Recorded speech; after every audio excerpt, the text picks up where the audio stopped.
திருவனந்தபுரம் பகுதிகளிலே அதிகமாக இந்த தோல்சீலை கலகம் அதிகமாக பெருகியது. அப்போது ட்ராண்டத்தில் பெருமாள் என்று சொல்லக்கூடிய ஒரு மனிதர் இந்த உரிமைகளுக்காக போராடினார்.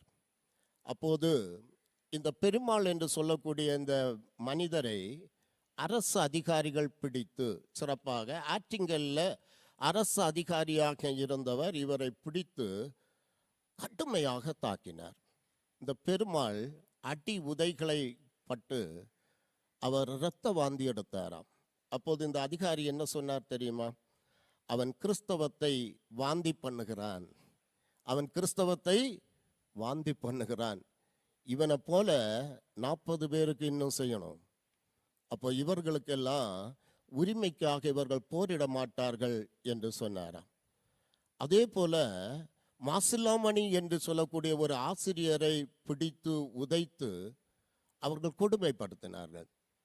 அவர்கள் இந்த ஆசிரியர் காவல்துறையிடத்திலே சென்று தன்னுடைய வழக்கை பதிவு செய்ய கேட்டபோது இவரை பரிகசித்தார்கள். என்ன சொன்னாங்க தெரியுமா? சென்னையிலோ திருநெல்வேலியிலோ போய் உன்னுடைய புகாரை கொடு, அங்கே உன்னுடைய வழக்கை கேட்க கிறிஸ்தவர்கள் இருப்பார்கள். சென்னையிலேயோ திருநெல்வேலியிலோ போய் உன் புகாரை கொடு, அங்கு உன்னுடைய வழக்கை கேட்க கிறிஸ்தவர்கள் இருப்பார்கள், இங்கு நடக்காது என்று சொன்னார்கள். எனக்கு அருமையான கர்த்தருடைய பிள்ளைகளே, மக்கள் சோர்வுற்றிருந்த நேரத்திலே ஜான் காட்ஸ் என்று சொல்லக்கூடிய மிஷனரி தைரியப்படுத்தினார், அவர்களை திடப்படுத்தினார். மிஷனரிகள் எல்லாம் அவர்களிடத்திலே சென்று சொன்னார்கள், நாங்கள் இருக்கிறோம், உங்களோடு இருக்கிறோம், உங்களுக்கான ஆவண காரியங்களை நாங்கள் செய்வோம். இந்த மிஷனரிகள் எல்லாம் இவர்களை திடப்படுத்தி தைரியப்படுத்தி ஆறுதலான நம்பிக்கையான வார்த்தைகளை எல்லாம் சொல்லி நீதிமன்றத்திலே போய் இந்த வழக்குகளுக்கெல்லாம் பரிகாரம் தேடினார்கள் என்று சபை வரலாறு சொல்கிறது.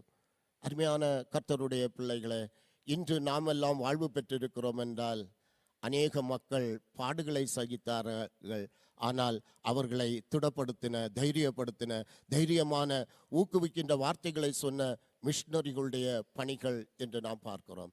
இந்த பின்னணியத்திலே வந்த நாம், இந்த பின்னணியத்திலே நாம் வாழ்வு பெற்றிருக்கிற நாம் மற்றவர்களையும் நாம் தைரியப்படுத்துகின்ற மக்களாக இருக்க அழைக்கப்படுகிறோம்.